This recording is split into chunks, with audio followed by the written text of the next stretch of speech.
I'm Tyler Bennett, 29, the lead systems administrator who kept DataFlow Industries running flawlessly for 3 years. When pneumonia landed me in the hospital, my boss fired me via text for abandoning my responsibilities. 2 weeks later, at 3 a.m., my phone rang with a panicked voice. "Tyler, our entire network is down. Clients are screaming, and we're losing thousands by the hour. Please, you have to help us." The irony was perfect, but what I did next would teach them the true cost of loyalty and show me the power I never knew I had. Like and subscribe if you've ever been discarded by employers who forgot your worth. This story is about workplace justice and finding your true value. Let me take you back to where it all began. Fresh out of college with a computer science degree and dreams of making my mark in the tech world, I landed at DataFlow Industries through a friend's referral. The company processed financial transactions for mid-sized businesses, nothing glamorous, but steady work that paid the bills and promised room for growth. That my first performance review sat framed on my desk for months, a testament to those early days when I still believed hard work guaranteed recognition. Tyler demonstrates exceptional technical aptitude and problem-solving abilities, it read. His dedication to maintaining system uptime has been instrumental in our zero downtime record this quarter. We recommend immediate consideration for expanded responsibilities and advancement opportunities. Those words meant everything to me then. I was the guy who arrived early, stayed late, and treated every server crash like a personal mission. While other employees complained about outdated equipment and slow internet, I saw opportunities to optimize, streamline, and improve. I rebuilt their entire network infrastructure from the ground up, implementing redundancies they didn't even know they needed. The transformation was remarkable. Before my arrival, DataFlow suffered weekly outages that sent clients scrambling for backup processors. Their reputation in the industry was shaky at best, with competitors regularly poaching frustrated customers. Within 6 months, I had created a system so robust that downtime became a distant memory. I documented every process, created comprehensive backup protocols, and established monitoring systems that caught problems before they became disasters. My colleagues respected my expertise and appreciated my willingness to help. Janet from accounting would bring me homemade cookies when I fixed her computer, always with a grateful smile and genuine thanks. Mark from sales always credited me in client meetings when our systems impressed potential customers, boosting my confidence and sense of value. Even the cleaning crew knew to avoid my server room during critical updates, respecting the importance of my work. The office culture felt like a family in those early days. We celebrated successes together, supported each other through challenges, and shared a genuine sense of camaraderie. I felt valued, appreciated, and integral to the company's mission. Management seemed to recognize my contributions, offering praise and promises of future advancement. But management's appreciation came with strings attached. Each success led to more responsibilities without corresponding increases in title or compensation. "You're so good at this," they'd say, piling on additional tasks that should have required hiring new staff. "We couldn't function without you." It felt like praise, but I was too naive to recognize the trap being set. The gradual expansion of my role without the recognition or compensation that should have accompanied it. The golden years were golden because I believed in the company's mission and my role in it. I thought loyalty was a two-way street, that dedication would be rewarded with advancement and respect. I was about to learn how wrong that assumption could be. The Excel spreadsheet on my personal laptop told a story I didn't want to acknowledge. Row after row of timestamps painted a disturbing picture. 2:30 a.m. server maintenance, 11:47 p.m. emergency database recovery, 6:15 a.m. network troubleshooting, 3:22 m. security breach response. What started as occasional after-hours calls had evolved into a relentless pattern of unpaid overtime that consumed my weekends, holidays, and personal relationships. I kept that log initially for my own time management, thinking it would help me organize my schedule better. Instead, it became evidence of something much darker. In the past 6 months alone, I'd worked 847 hours of uncompensated overtime. That's more than 20 full work weeks of free labor I donated to DataFlow Industries. Time stolen from my personal life, my health, and my relationships with friends and family. The calls always came at the worst possible moments, as if the universe was testing my dedication. Date nights interrupted by panicked messages about system failures that couldn't wait until morning. Family dinners cut short by urgent client crises that required immediate attention.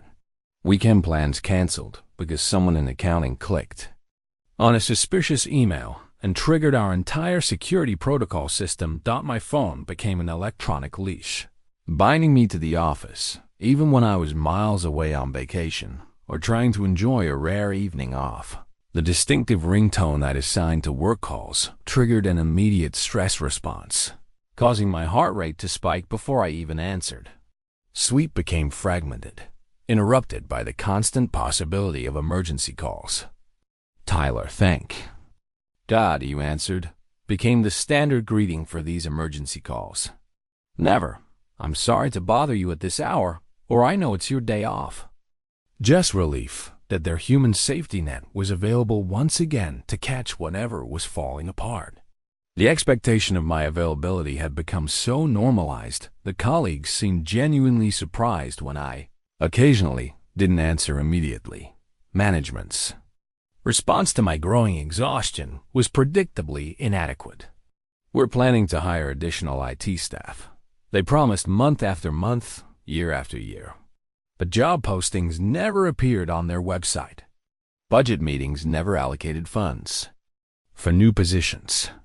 Instead, they invested in expensive office renovations, upgraded executive vehicles, and increased management bonuses while expecting me to single-handedly maintain systems that should have required a team of 3 qualified professionals. The breaking point should have been the Saturday when I spent 14 consecutive hours restoring corrupted client data while fighting a fever of 101 degrees.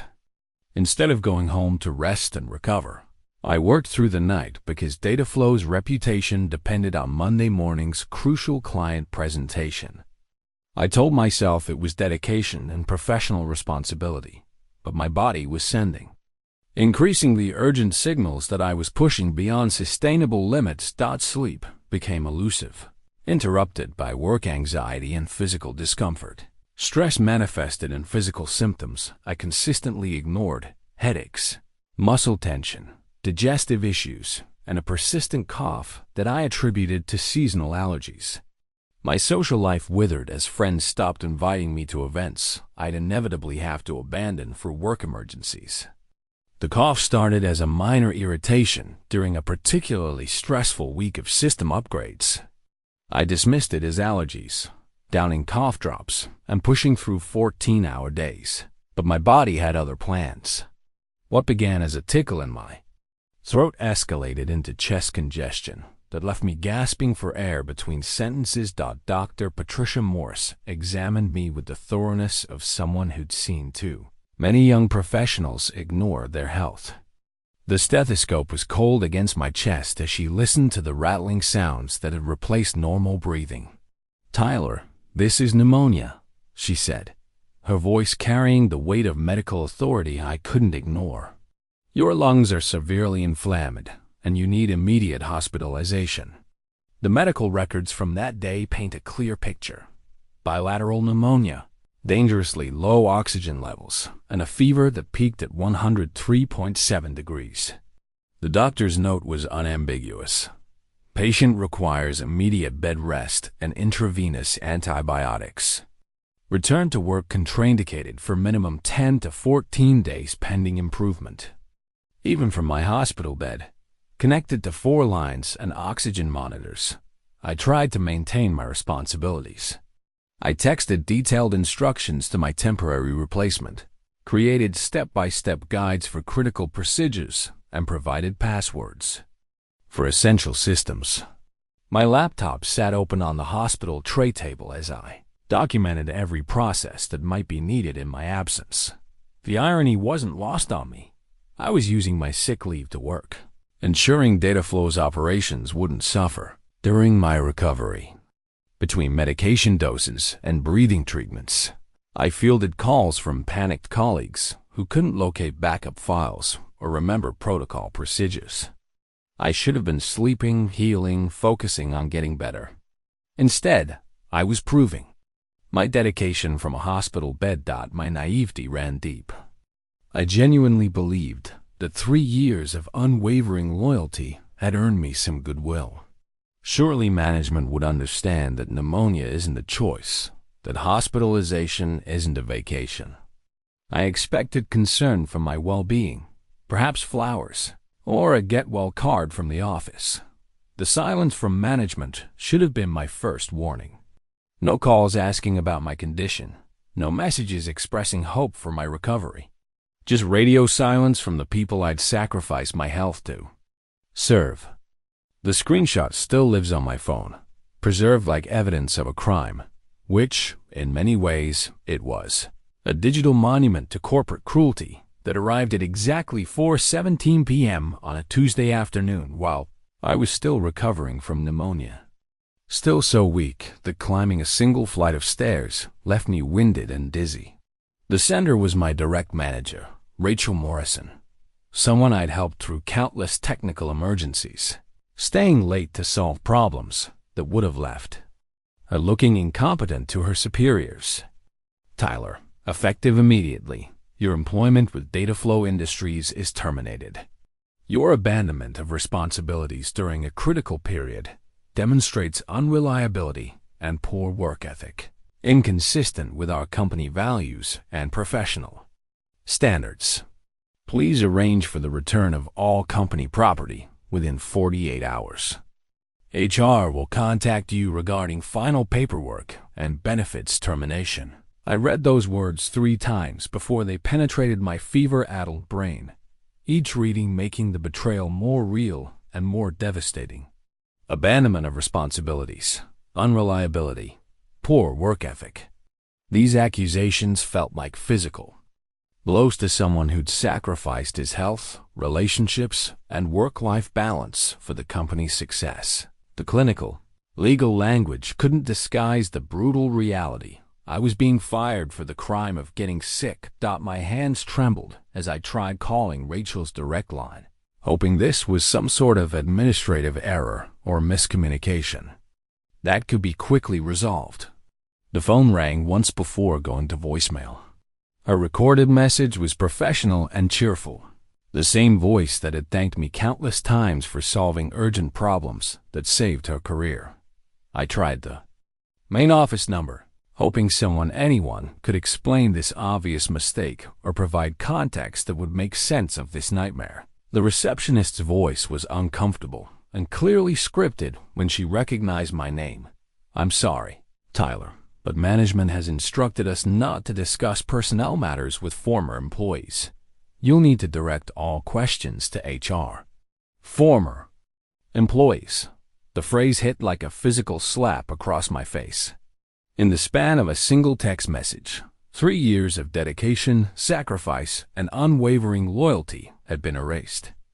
I was no longer Tyler, the indispensable systems administrator who kept the company running. I was Tyler, the former employee, the one who'd supposedly abandoned his responsibilities when pneumonia landed him in the hospital.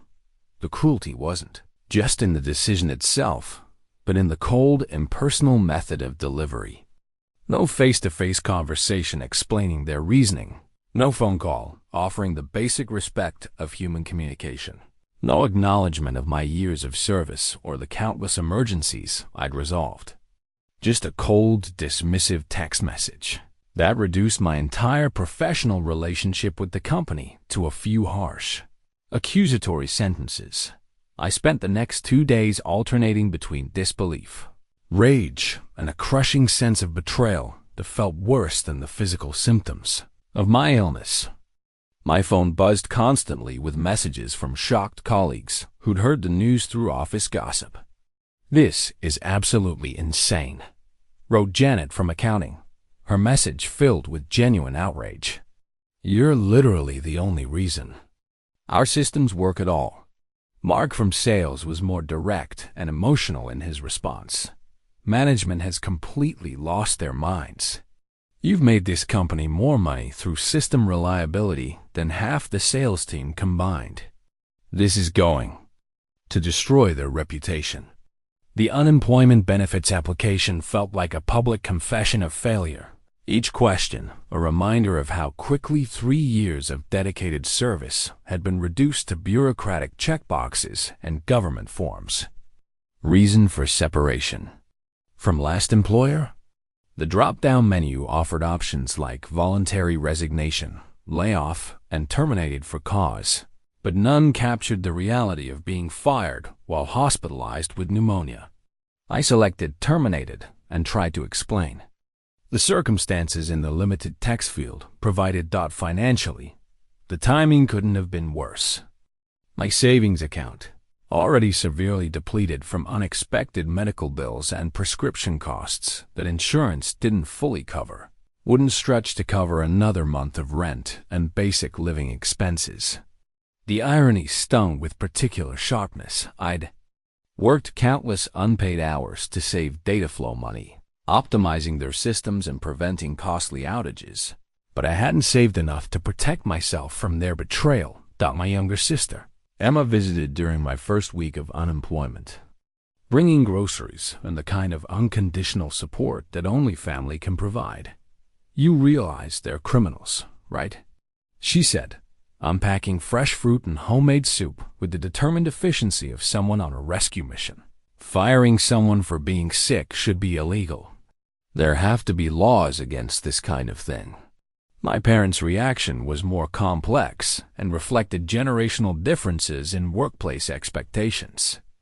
Dad, a factory worker who'd spent 40 years believing in the sacred contract between employee and employer, struggled to understand how dedication and competence could be rewarded with sudden termination. "You must have done something wrong," he said, not maliciously, but from a worldview where good employees who worked hard and followed rules simply didn't lose their jobs. Mom was more direct and emotionally supportive. "That company never deserved you, and now they're going to learn exactly what they've lost. You'll find something better, somewhere that actually values loyalty and hard work." The hardest part wasn't the financial stress or the uncertainty about my professional future. It was the self-doubt that crept in during quiet moments when I was alone with my thoughts. Had I been too complacent in my role? Too trusting of management's promises and assurances? Should I have seen the warning signs that management viewed me as disposable despite my obvious contributions to the companies? Success? Sleep became my primary escape from reality, but even rest offered no real relief from the emotional turmoil. I'd wake up instinctively reaching for my phone, expecting urgent messages about system failures and client emergencies, only to remember, with a jolt, that I was no longer responsible for anyone's technical crises. The silence felt strange and disorienting after years of constant availability and emergency response. During the long, quiet hours of my recovery, I began to see patterns in my employment relationship that I'd ignored or rationalized while caught up in the daily demands of the job. The way management had consistently praised my dedication while refusing to hire additional staff to share the workload. How they'd made my expertise indispensable to daily operations while keeping my compensation stagnant and my title unchanged. The gradual erosion of boundaries between work and personal life until I existed primarily as DataFlow's round-the-clock emergency contact. For the first time in years, I had mental space to think about what I actually wanted from my career, not just what my employer demanded from me. My LinkedIn profile hadn't been updated in over 2 years, a testament to how comfortable and complacent I'd become at DataFlow. assuming that loyalty and hard work would naturally lead to advancement and recognition. As I began polishing my resume and crafting a professional summary that accurately reflected my accomplishments, I realized with growing amazement how much I'd achieved without properly documenting or promoting my professional value. The network infrastructure I built, single-handedly from outdated failing systems into a robust enterprise-level operation. The disaster recovery protocols I'd implemented that had prevented millions of dollars in potential downtime.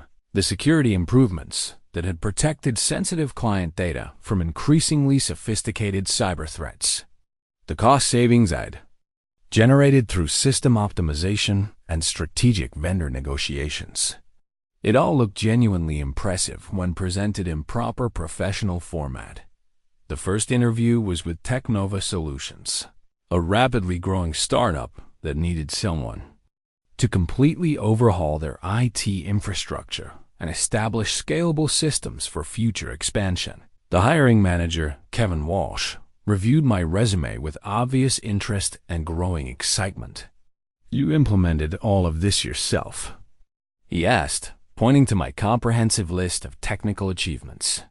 Most companies this size would need a team of 3 or 4 experienced professionals to handle this scope of work and responsibility. I explained my role at DataFlow with a mixture of professional pride and newfound perspective on my actual value in the marketplace. The complex systems I'd maintained single-handedly, the critical problems I'd solved under extreme pressure, the 24/7 availability I'd provided without additional compensation. It all sounded significantly more impressive when described to someone who truly understood the technical complexity and business impact involved. "What kind of compensation were you receiving for this level of responsibility and expertise?" Kevin asked directly. When I mentioned my DataFlow salary, his eyebrows rose with genuine surprise. "Tyler, you were significantly underpaid for this level of work. Someone with your experience, track record, and demonstrated capabilities should be earning at least 40 to 50% more than that base salary." The second interview yielded remarkably similar results and reactions. At Meridian Financial, the IT director actually laughed out loud when I described my previous compensation package. They were getting enterprise-level expertise and around-the-clock support for junior administrator wages. She said, with obvious disbelief, "No wonder they fought so hard to keep you available at all hours. That they hadn't fought to keep me. They'd fired me via text message while I was recovering from pneumonia, treating 3 years of dedication like it meant absolutely nothing." The contrast between how potential employers valued my skills and how DataFlow had ultimately discarded me became starker and more infuriating with each successful interview docked by the third interview. I'd gained enough confidence and market knowledge to negotiate aggressively for proper compensation. When CloudTech Industries offered me a senior systems administrator position, I countered with a salary request that would have seemed impossible and presumptuous just weeks earlier. They accepted without hesitation, actually seeming pleased that I valued my expertise appropriately. The job offers started coming in multiples, each one validating my growing understanding of my professional worth. Companies were impressed not just by my technical skills and comprehensive experience, but by my proven ability to work independently, solve complex problems under pressure, and maintain critical systems with minimal oversight. The first hint of trouble came through the industry newsletter I'd subscribed to years earlier as part of staying current with technology trends and business developments. DataFlow Industries experiences service disruptions. Read the headline. In the weekly tech report, a publication widely read by IT professionals and business decision-makers throughout the region. The article was brief but professionally damning in its implications. Several clients of the financial processing firm reported significant system outages and data access issues over the past 2 weeks. The article stated with journalistic objectivity. Company representatives cited routine maintenance as the cause of the disruptions. though industry sources suggest the problems may be more systemic in nature. Routine maintenance. I almost laughed out loud at the corporate euphemism. There was nothing routine about the problems they were clearly experiencing, and anyone with technical knowledge would see through that explanation immediately. The systems I'd built and maintained were robust and well-designed, but they required someone who understood their intricacies, their custom configurations, and their operational requirements. Mark from sales reached out exactly 2 weeks after my termination, his message carefully worded but revealing in its implications. "Hey man, hope you're feeling better and things are going well. Things have been really interesting around here since you left. The new IT guy seems completely overwhelmed by everything.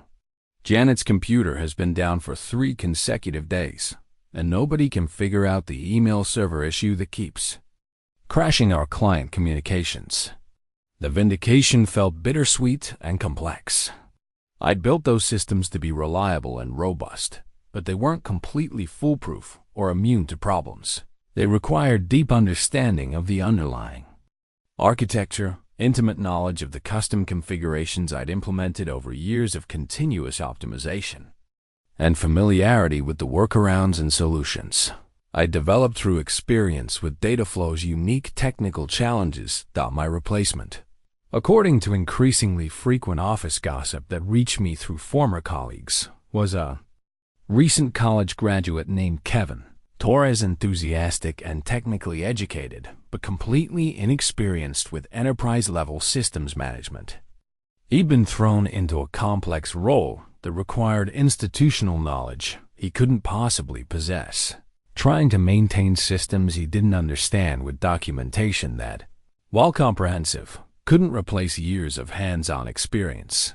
The second newsletter mention appeared just 3 weeks later and was significantly more serious in tone. DataFlow clients report extended downtime and service failures. This article included direct quotes from frustrated business owners who were experiencing real financial impact from the system failures, and their patience was clearly wearing thin. We're seriously considering switching to a more reliable transaction processing provider, one major client was quoted as saying.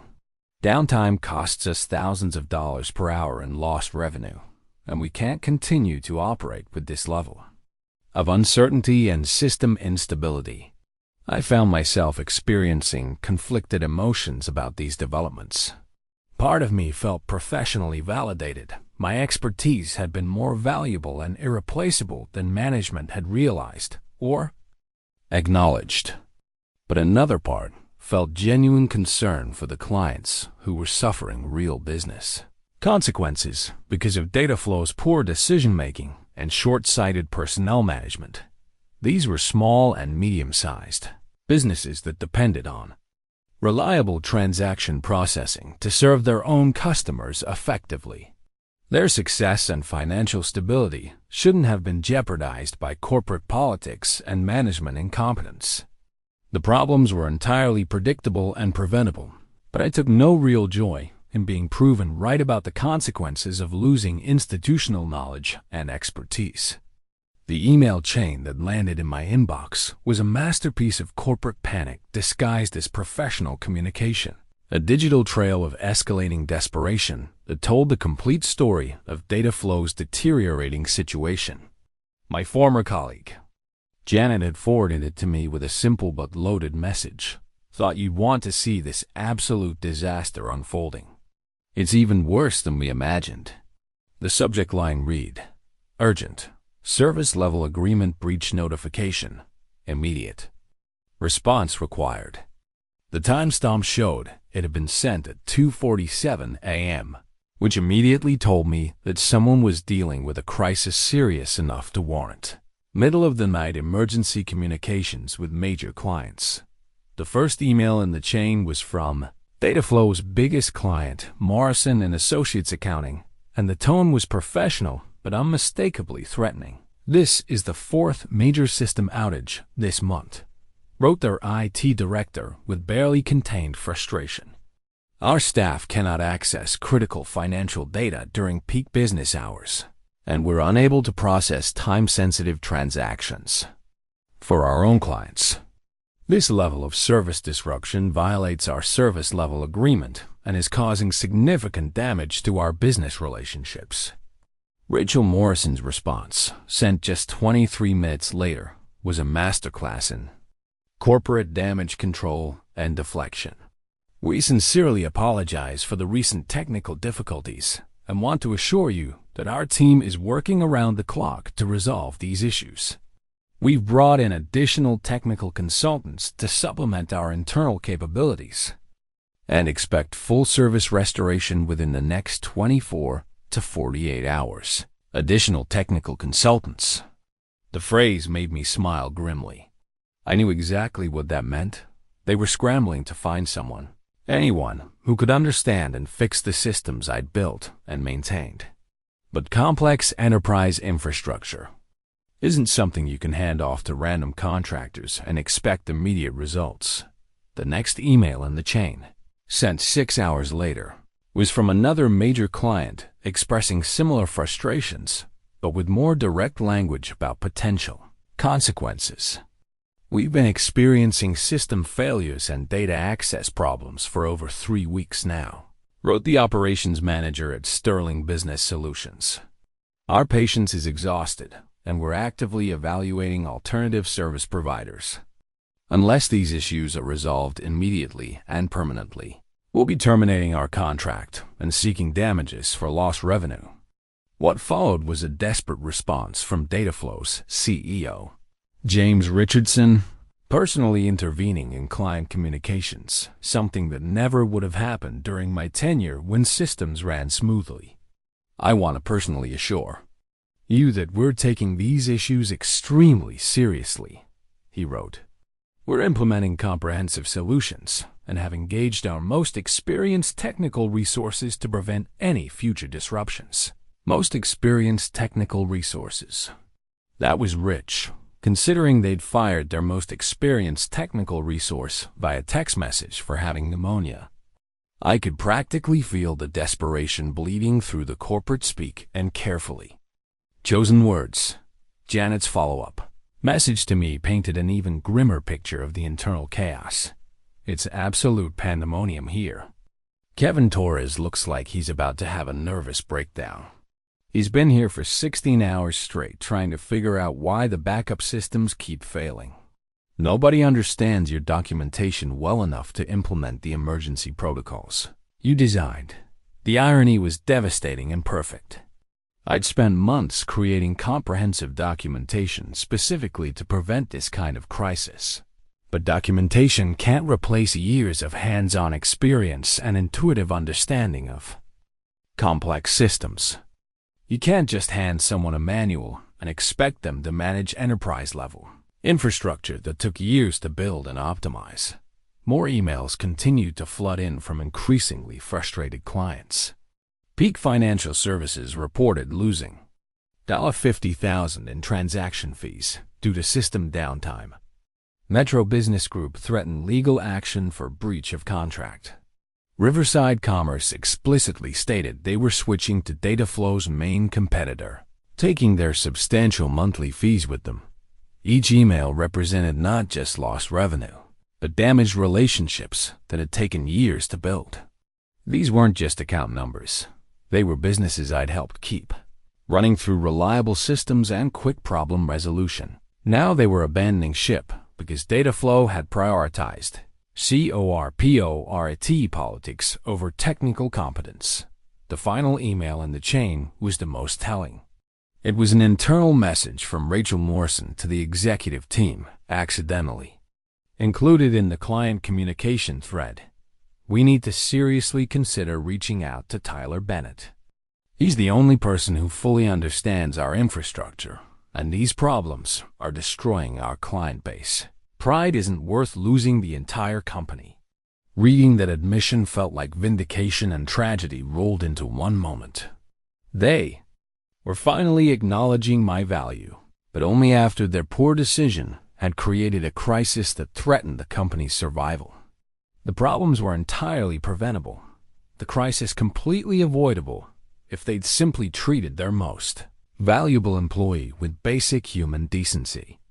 The system failure report that eventually reached me through industry contacts read like a technical autopsy of everything that could go wrong with complex IT infrastructure when institutional knowledge walks out the door. Catastrophic network failure at DataFlow Industries was the stark headline in the emergency bulletin that Circuitrace Technologies sent to their consulting partners, myself now included.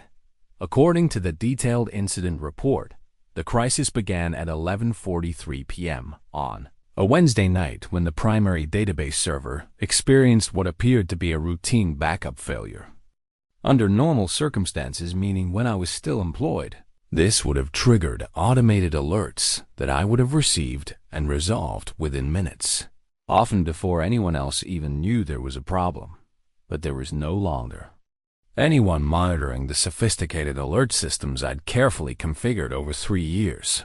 Kevin Torres, my overwhelmed replacement, had apparently disabled many of the automated notifications because he didn't understand their significance and found them confusing. Without proper monitoring, the backup failure cascaded into a complete system collapse that took down every critical service DataFlow provided. The failure progression was textbook catastrophic. Backup systems that weren't properly maintained, redundancy protocols that had been accidentally disabled during earlier repair attempts, and emergency procedures that nobody understood well enough to implement correctly. By 2:30 a.m., DataFlow's entire network infrastructure was essentially dead in the water, with no clear timeline for restoration. Critical client data was inaccessible. Transaction processing had ground to a complete halt. Email systems were down, preventing communication with clients who were frantically trying to understand why their financial operations had suddenly stopped working. The company's reputation, built over years of reliable service, was evaporating in real time as word spread through the business community about the complete service failure. The attempted fixes made everything worse, according to the technical analysis. Without understanding the underlying architecture, Kevin Torres and the hastily hired emergency consultants were essentially performing surgery blindfolded. Each attempted solution created new problems. Each repair broke something else. Each quick fix destabilized systems that had been working perfectly for years. Hours of downtime stretched into an entire business day of complete service unavailability. The financial impact was staggering. DataFlow was hemorrhaging thousands of dollars per hour in lost revenue, penalty fees for service-level agreement violations, and emergency consultant costs.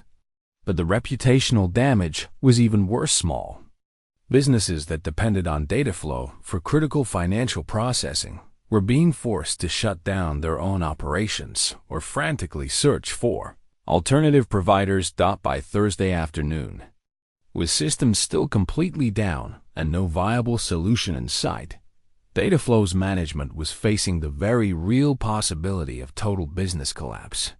Major clients were already announcing their intention to terminate contracts immediately. Emergency meetings with lawyers were being scheduled to discuss bankruptcy proceedings and legal liability for the service failures. The executive team finally acknowledged what everyone else had realized. Weeks earlier, they had made a catastrophic mistake by firing the one person who could have prevented this disaster. The person who had built these systems understood their complexities and could restore them to full functionality. The person they had discarded via text message for having the audacity to get pneumonia. Rachel Morrison's desperate admission in the email chain had been prophetic. Pride wasn't worth losing the entire company. But now they faced an even more humbling reality. They needed to call the employee they had betrayed and beg for help, knowing they had no right to expect forgiveness or assistance after their cruel treatment. My phone started buzzing at exactly 3 a.m. The distinctive ringtone I'd once assigned to DataFlow's main number cutting through the peaceful silence of my apartment like an emergency siren. I'd kept that ringtone specifically to remind myself of the toxic relationship I'd finally escaped, a digital memento of the life I'd left behind when they fired me via text message. The first call went unanswered. I stared at the screen through sleep-blurred eyes, watching DataFlow Industries flash insistently as the phone vibrated against my nightstand. Then it stopped, leaving blessed silence for exactly 30 seconds before starting again. Then again. Then again. By the fourth consecutive call, even my stubbornly independent principles couldn't ignore the obvious desperation of whoever was trying to reach me at this ungodly hour. When I finally answered on the seventh call, the voice that greeted me was barely recognizable as Rachel Morrison, my former manager who had sent that cruel termination text just weeks earlier. Gone was the cold, corporate authority that had dismissed 3 years of loyalty with such casual cruelty. Instead, I heard something I'd never encountered in all my years at DataFlow: genuine panic, raw desperation, and the unmistakable sound of someone whose professional world was collapsing in real time. "Tyler, thank God you answered," she said, her voice shaking with exhaustion and fear. "I know you have every right to hang up on me, and I know we don't deserve your help after what we did. But we're facing a complete catastrophe here. Our entire network is down everything. Client data, transaction processing, email systems, backup servers. It's all gone." I sat up in bed, suddenly wide awake, processing the magnitude of what she was describing. This wasn't a minor technical glitch or routine system hiccup. This was the kind of comprehensive failure that I'd spent years designing safeguards to prevent. The exact scenario that my redundancy protocols and monitoring systems had been created to avoid. "When did this start?" I asked, my professional instincts automatically engaging despite my personal feelings about the company and its management. "Around midnight," Rachel continued, her words tumbling out in a rush of desperation. "Kevin has been here for over 15 hours trying to fix it, but nothing's working.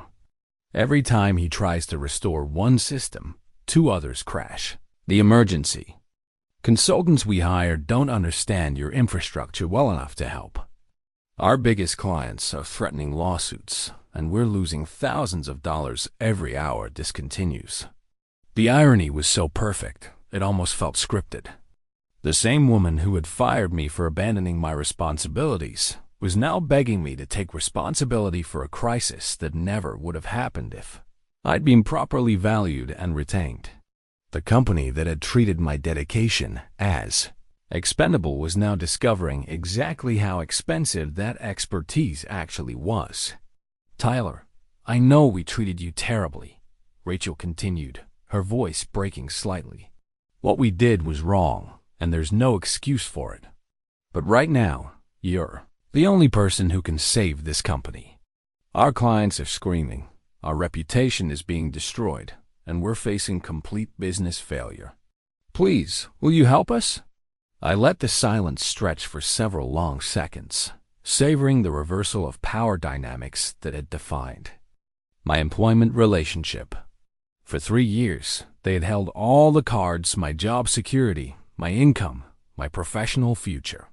Now, suddenly, I was the one with leverage, and they were the ones begging for mercy.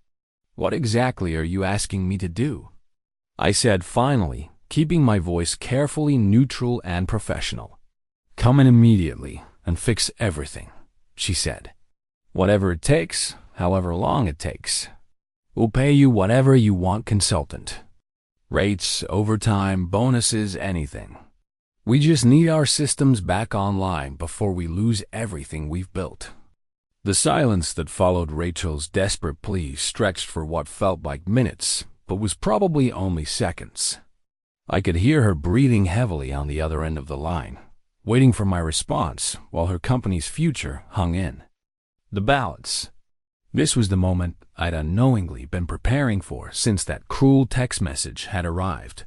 The moment when the power dynamic between Tyler Bennett and DataFlow Industries would be permanently reversed. "I need to be very clear about something," I said, my voice steady and professional, despite the adrenaline coursing through my veins. "I'm no longer a DataFlow employee. You made that abundantly clear when you fired me via text message for having pneumonia. If I'm going to help resolve this crisis, it will be as an independent contractor, and we'll need to establish terms that reflect the current situation."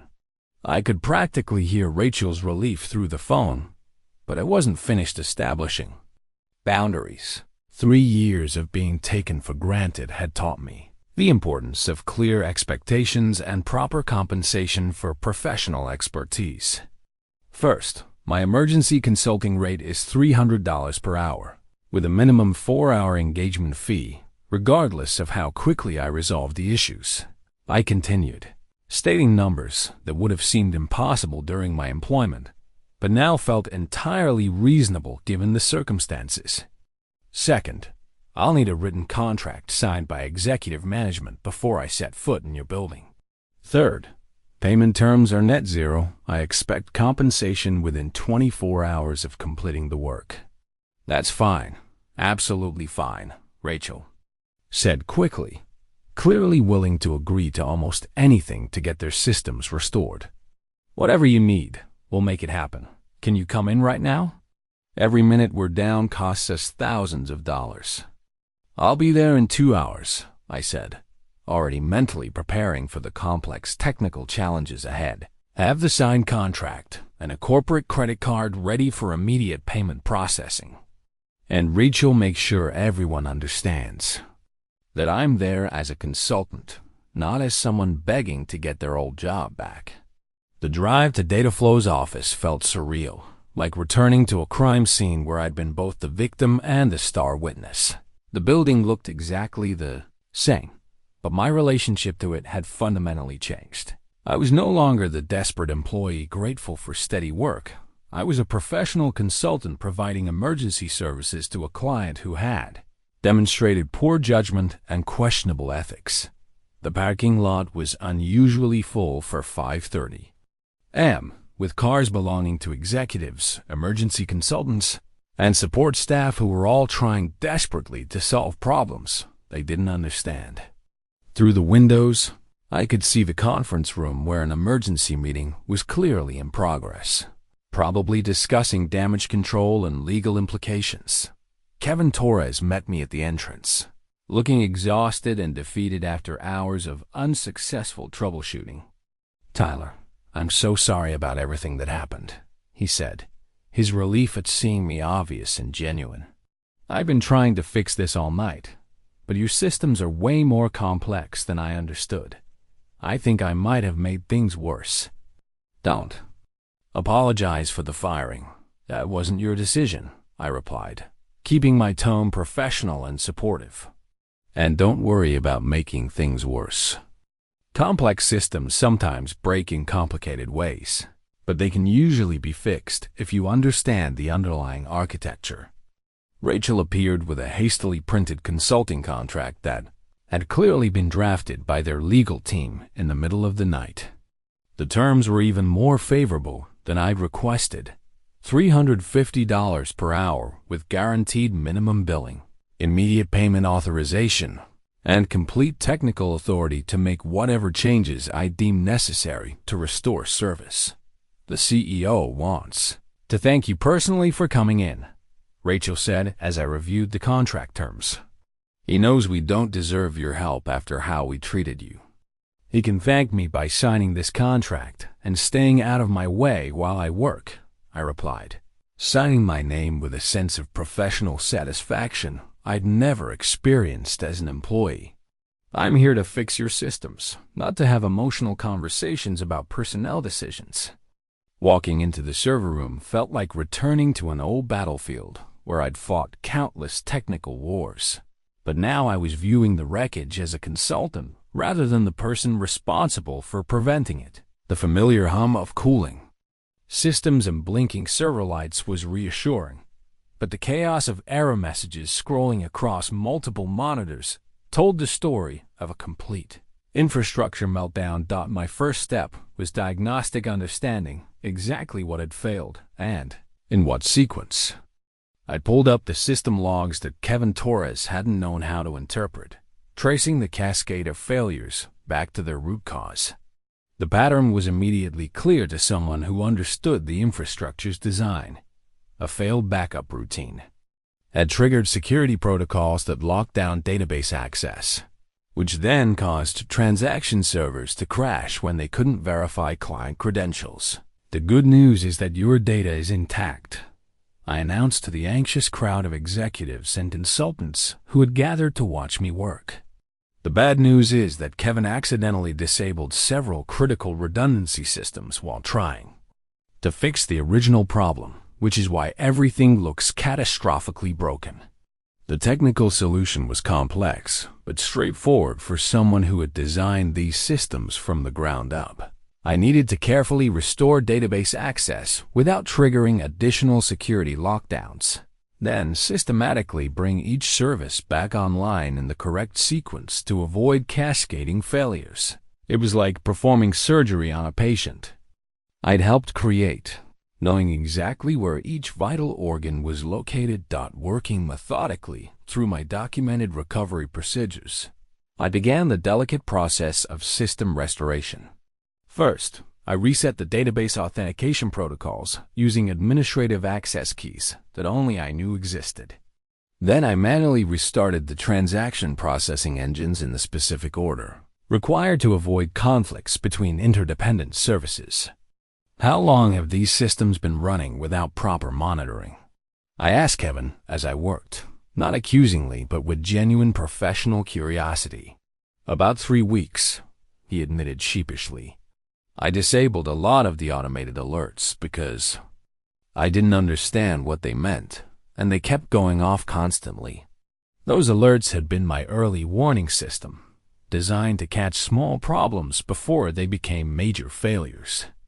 Without them, the infrastructure had been flying blind, accumulating minor issues that eventually cascaded into total system collapse. It was like removing the check engine light from a car and then wondering why the engine eventually seized. As each service came back online, I could see the relief spreading through the office. Email systems restored, transaction processing resumed, client data accessible again. The phones, which had been ringing constantly with frantic client calls, finally began to quiet as automated systems started sending service restored notifications. "Tyler, you're a miracle worker," Rachel said, watching in amazement as critical systems returned to normal operation. "How did you know exactly what to do?" "Because I built these systems," I replied simply, running final diagnostic checks to ensure everything was stable. "I know how they work because I designed them to work this way." Kevin didn't fail because he's incompetent. He failed because complex. Systems require institutional knowledge that can't be transferred through documentation alone. The entire restoration process took exactly 6 hours and 47 minutes. From the moment I walked through the door to the moment I declared all systems fully operational and stable. During my employment, this crisis never would have occurred because my monitoring systems would have prevented the initial failure. But as a consultant charging $350 per hour, I just earned $2,387.50 for fixing problems that my termination had directly caused. The irony was perfect, but I felt no satisfaction in the company's suffering. What I felt was professional pride in solving complex problems and the deep satisfaction of being properly compensated for expertise that was finally being valued appropriately. The consulting agreement I drafted for DataFlow Industries was a masterpiece of professional boundary setting, incorporating every lesson I'd learned about the importance of clear expectations and appropriate compensation for technical expertise. Unlike my previous employment relationship, where responsibilities had gradually expanded without corresponding recognition, this contract specified exactly what services I would provide and under what circumstances. Emergency systems consultation available 24/7 with 2-hour response guarantee. Read the key clause that replaced my old status as an unofficial on-call employee. Standard response time during business hours, within 4 hours. After hours, emergency rate, $500 per hour with 4-hour minimum billing. Routine maintenance and system optimization, $300 per hour with advanced scheduling required. The psychological shift from employee to independent contractor was profound and immediately liberating. Instead of being someone who could be fired via text message for having pneumonia, I was now a valued professional service provider whose expertise commanded premium rates and respectful treatment. The company that had once taken my availability for granted now had to budget for my time and plan their technical needs around my schedule. Rachel Morrison's attitude toward me had undergone a complete transformation that was both gratifying and slightly uncomfortable. The same manager who had dismissed 3 years of dedication with casual cruelty now treated every interaction with the deference typically reserved for irreplaceable vendors. "Tyler, we really appreciate your willingness to work with us despite our past mistakes," became her standard opening for any conversation. The financial terms reflected my newfound understanding of my market value. Where I had once provided round-the-clock technical support for a modest salary, I now charged rates that properly compensated expertise and availability. A single emergency call-out now generated more income than I'd previously earned in an entire week of employment, and the company paid these fees without question because the alternative, system failures and client defections, was far more expensive. Setting boundaries around availability was equally important. During my employment, DataFlow had assumed they could contact me anytime for any technical issue, regardless of my personal plans or health status. As a consultant, I established specific hours for different types of service, with clear escalation procedures for genuine emergencies that justified premium rates. Non-emergency technical questions should be submitted via email with 24 to 48-hour response time, I specified in the service agreement. Emergency situations requiring immediate response will be billed at premium rates and must be pre-authorized by executive management. Routine maintenance and system updates require advanced scheduling during business hours. The respect I now commanded was evident in every interaction. Kevin Torres, who had inherited my impossible workload, treated me like a mentor and technical guru whose advice was invaluable.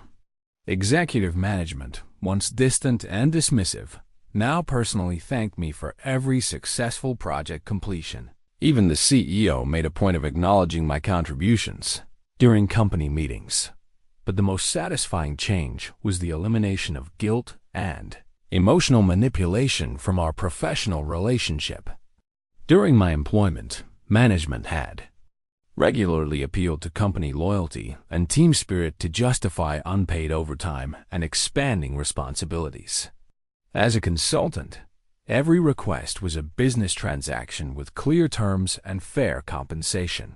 "We're so grateful you're willing to help us maintain the systems you built," Rachel said during one of our regular check-in meetings. "Your expertise has been invaluable in preventing the kind of crisis we experienced before. I'm happy to continue providing consulting services as long as the terms remain mutually beneficial," I replied, maintaining the professional distance that protected both parties from the emotional complications that had destroyed our previous relationship. The transformation from undervalued employee to respected consultant had taught me the most important lesson of my professional life. Expertise without boundaries is ultimately worthless, but expertise with clear limits and appropriate compensation becomes genuinely valuable to everyone involved. The Crystal Award sitting on my desk bore an inscription that would have seemed impossible during my DataFlow employment. Outstanding Achievement in Enterprise Systems Architecture. Tyler Bennett, Independent Technology Consultant. The Regional Technology Excellence Awards had recognized my work in designing and implementing robust infrastructure solutions that had prevented millions of dollars in downtime. across multiple client organizations. Word of my successful crisis resolution at DataFlow had spread quickly through the local business community, creating a ripple effect of consulting opportunities that transformed my career trajectory from corporate employee to sought-after independent expert. The story of the fired systems administrator who saved his former company had become something of a legend among IT professionals, demonstrating both the value of technical expertise and the importance of proper professional recognition. My consulting practice had expanded far beyond DataFlow to include 7 major clients who valued proactive system management and strategic technology planning. Unlike my previous employment, where I'd been expected to maintain aging infrastructure with minimal resources, these new relationships allowed me to design cutting-edge solutions with appropriate budgets and realistic timelines. Tyler's approach to system architecture has revolutionized how we think about technology infrastructure, wrote Jennifer Walsh, CTO of Midstate Financial, in a testimonial that appeared in the industry publication Tech Forward Monthly. His ability to design robust, scalable systems that actually prevent problems rather than just responding to them has saved us hundreds of thousands in potential downtime costs. The professional recognition felt surreal after years of having my contributions minimized or taken for granted. Conference organizers began inviting me to speak about enterprise system design and disaster recovery planning. My presentations on building resilient infrastructure and the true cost of technical debt drew standing room-only audiences of IT professionals and business executives, eager to learn from real-world experience. The consulting fees from these speaking engagements alone exceeded my entire annual DataFlow salary, but the professional validation was even more valuable than the financial compensation. For the first time in my career, I was being recognized as a thought leader rather than just a technical implementer, someone whose expertise was worth sharing with industry peers rather than hoarding for a single employer's benefit. LinkedIn requests from recruiters and potential clients had become a daily occurrence, each one representing opportunities that would have been unimaginable during my employee mindset years. Major corporations were offering consulting contracts that dwarfed anything I'd considered possible, with terms that reflected genuine respect for technical expertise and professional boundaries. We've been following your work since the DataFlow situation, wrote the head of technology for a Fortune 500 financial services company. We'd like to discuss a strategic consulting engagement that would involve designing disaster recovery protocols for our entire southeastern operations. The initial contract would be worth $150,000 with potential for ongoing work.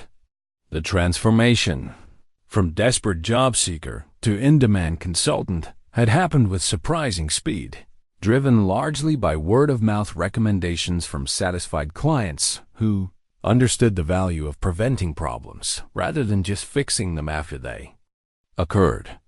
My reputation for building systems that actually worked, combined with my ability to explain complex technical concepts to non-technical decision-makers, had created a unique market position.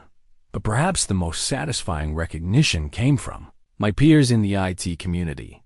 The local chapter of the Systems Administrators Guild elected me to their board of directors, specifically citing my advocacy for proper professional compensation and workplace boundaries. Tyler's experience demonstrates why technical professionals need to value their expertise appropriately, said the guild president during my installation ceremony. DataFlow Industries, meanwhile, had become just one client among many, no longer the center of my professional universe, but simply another company that valued my consulting services enough to pay premium rates for expertise they couldn't replace internally. The quarterly client retention report that landed on my desk through industry contacts painted a devastating picture of DataFlow Industries' ongoing struggles with customer satisfaction and business stability. Despite my emergency intervention that had restored their systems, the company was still hemorrhaging clients at an alarming rate. with customer confidence shattered by the weeks of service disruptions that had preceded the catastrophic failure. DataFlow Industries client retention analysis. Q3 results showed the brutal numbers in stark detail. 37% of their major accounts had terminated their contracts within 6 months of the system crisis, taking with them over $2.8 million in annual recurring revenue. The clients who remained were paying reduced rates due to service level agreement violations and demanding additional concessions to prevent further defections. The long-term consequences of their poor treatment of technical expertise were becoming undeniably clear. Morrison & Associates Accounting, their largest client, had switched to DataFlow's primary competitor and publicly cited systemic infrastructure instability and inadequate technical support as reasons for the change. That single lost account represented nearly $400,000 in annual revenue that would never return. But the financial losses were only part of the story. The company's reputation in the business community had suffered irreparable damage that extended far beyond the immediate client base. Word of the system failures and management incompetence had spread through professional networks, making it increasingly difficult to attract new clients or retain existing ones who had alternatives. Janet from accounting reached out with insider information that confirmed my suspicions about broader organizational problems. It's not just the technical issues, she explained during a coffee meeting. The whole company culture has become toxic since your situation. 3 more people from different departments have quit in the past 2 months, all citing poor management and lack of respect for employees. The exodus of talent was creating a downward spiral that made every remaining problem more difficult to solve. Kevin Torres, my overwhelmed replacement, had been struggling with depression and anxiety related to the impossible workload and constant crisis management. 2 experienced sales representatives had left for competitors, taking their client relationships and industry knowledge with them. Rachel Morrison, the manager who had fired me via text message, was reportedly facing intense scrutiny from senior leadership for her role in creating the crisis. Several board members had questioned whether someone who would fire their most critical employee during a medical emergency possessed the judgment necessary for management responsibilities. Her position was becoming increasingly precarious as the full cost of her decision became apparent.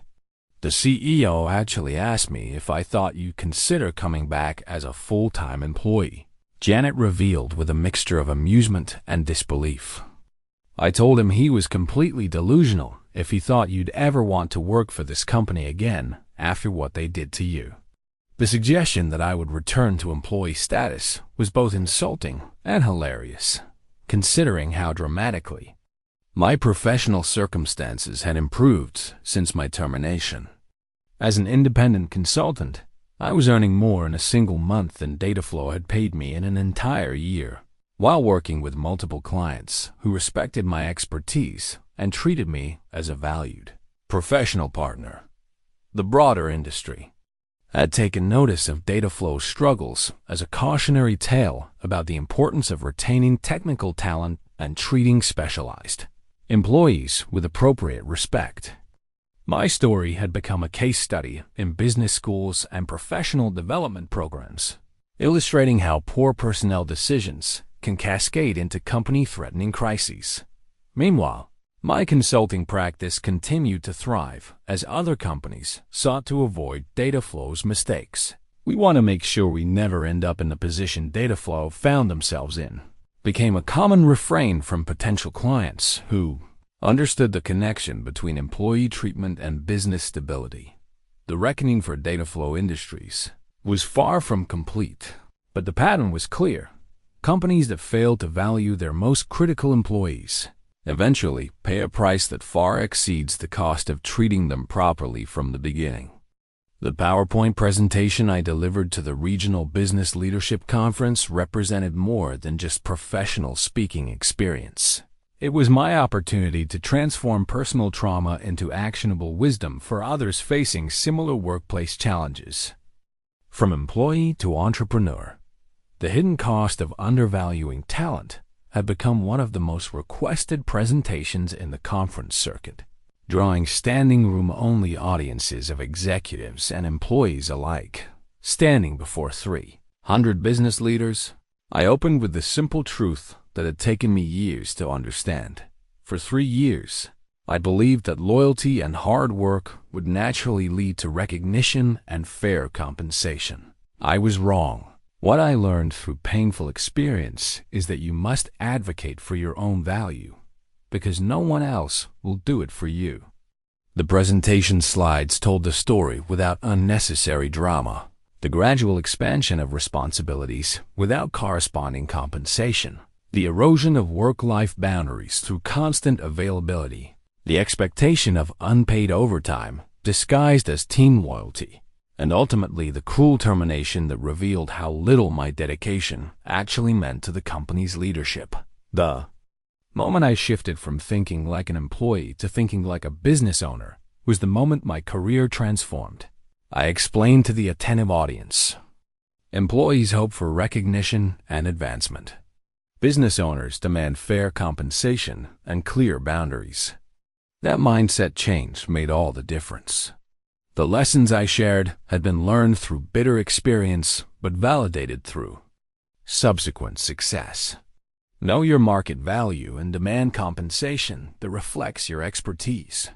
Set clear boundaries around availability and stick to them regardless of corporate guilt tactics. Document your achievements and communicate your value regularly rather than assuming good work speaks for itself. The biggest mistake I made was confusing dedication with desperation. I continued, watching executives in the audience shift uncomfortably as they recognized their own management practices in my story.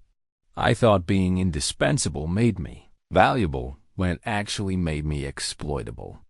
True value comes from being excellent at what you do while maintaining professional boundaries that protect your interests. During the question and answer session, a young systems administrator raised her hand with obvious emotion. I'm currently in a situation very similar to what you described. My company expects me to be available 24/7, and I'm afraid that's setting boundaries will cost me my job. How do you overcome that fear? You overcome it by realizing that a job requiring you to sacrifice your health and personal life isn't worth keeping. I replied, remembering my own years of anxiety about standing up for reasonable treatment. Companies that fire employees for setting professional boundaries are companies you want to leave anyway. The market rewards expertise when it's properly valued and presented. Another attendee, clearly a senior executive based on his expensive suit and front row seating, asked a more challenging question. From a management perspective, how do we identify and retain critical employees before we end up in this situation your former company experienced? Start by paying people what they're actually worth instead of what you can get away with, I answered directly. Conduct regular market analysis of compensation for specialized roles. Hire adequate staff so no single person becomes irreplaceable. And most importantly, treat sick leave as exactly that leave for legitimate illness, not an excuse for termination. The presentation concluded with practical advice that had emerged from my transformation from victim to victor. Never accept unpaid overtime as a normal expectation. Maintain professional relationships outside your current employer. Keep your skills current and marketable. Most importantly, remember that loyalty should always be reciprocal. If your employer wouldn't hesitate to fire you, you shouldn't hesitate to leave them for better opportunities. The business license certificate hanging in my home office represents more than just legal documentation. It's physical proof of the transformation from expendable employee to successful entrepreneur. Bennett Technology Consulting Services, LLC, had evolved from a desperate reaction to unemployment into a thriving business that generated more revenue in a single quarter than my entire annual salary at DataFlow Industries. 2 years after that cruel text message termination, my consulting Firm employed 3 additional specialists and maintained contracts with 15 major clients across 4 states. The company that had fired me for having pneumonia now paid my firm more in monthly consulting fees than they had ever paid me as an annual salary. And they were grateful for the privilege of accessing expertise they could no longer afford to lose. The financial success was gratifying, but the professional respect was even more valuable. Instead of being taken for granted as someone who would always be available regardless of personal cost, I was now recognized as a premium service provider whose time and expertise commanded top market rates. Client meetings began with expressions of appreciation rather than assumptions of unlimited availability. Rachel Morrison had been quietly demoted 6 months after my termination, her poor judgment when firing critical personnel finally catching up with her career aspirations. The new IT director, who replaced her, made a point of maintaining positive relationships with all technical consultants, having learned from his predecessor's expensive mistakes about the cost of burning professional bridges. "Tyler, I want you to know how much we value our consulting relationship," the new director said during our most recent quarterly review meeting. "Your expertise and the systems you originally built are still the foundation of everything we do. We're committed to treating this partnership with the respect it deserves." The irony was perfect and permanent. DataFlow had become my most reliable client, dependent on my expertise in ways they had never acknowledged during my employment. Every system upgrade, every security protocol, every emergency response still required my involvement because I remained the only person who truly understood the infrastructure. I had created my role in helping other IT professionals recognize their worth had become an unexpected but deeply satisfying aspect of the business. Young technicians regularly reached out for career advice, and I always shared the same fundamental message: your expertise has value. Demand compensation that reflects that value, and never sacrifice your health or personal life for employers who wouldn't hesitate to replace you. The local chapter of the Systems Administrators Guild had established the Tyler Bennett Award for Professional Excellence to recognize IT professionals who demonstrated both technical competence and appropriate workplace boundary setting. Being honored with the inaugural award felt like vindication for every unpaid hour, every ignored illness, every moment I had accepted less than I deserved. "What Tyler's experience teaches us," said the Guild president during the award ceremony, "is that technical professionals must advocate for themselves because no one else will do it for us." His transformation from undervalued employee to successful consultant shows what's possible when we properly value our own expertise. The young systems administrator in the audience, who had asked about overcoming fear during my conference presentation, sent me a follow-up email 6 months later. "I took your advice and set boundaries with my employer. When they refused to respect them, I found a new job that pays 40% more and actually values work-life balance. Thank you for showing me that I deserve better." DataFlow Industries, meanwhile, had stabilized their operations but never fully recovered their reputation or client base. The crisis I had resolved was just the beginning of a long, expensive lesson about the true cost of treating valuable employees as disposable resources. They remained functional but diminished. A cautionary tale rather than a success story. As I reviewed my business plan for the upcoming year, I reflected on the journey from that hospital bed where I had worked while fighting pneumonia to this home office where I commanded respect and premium compensation. The path had been painful, but the destination was worth every moment of uncertainty and struggle. The lesson was simple but profound. Never settle for less than you deserve, because somewhere out there is an opportunity that will value your expertise appropriately. Sometimes the best thing that can happen to your career is losing a job that never deserved you in the first place.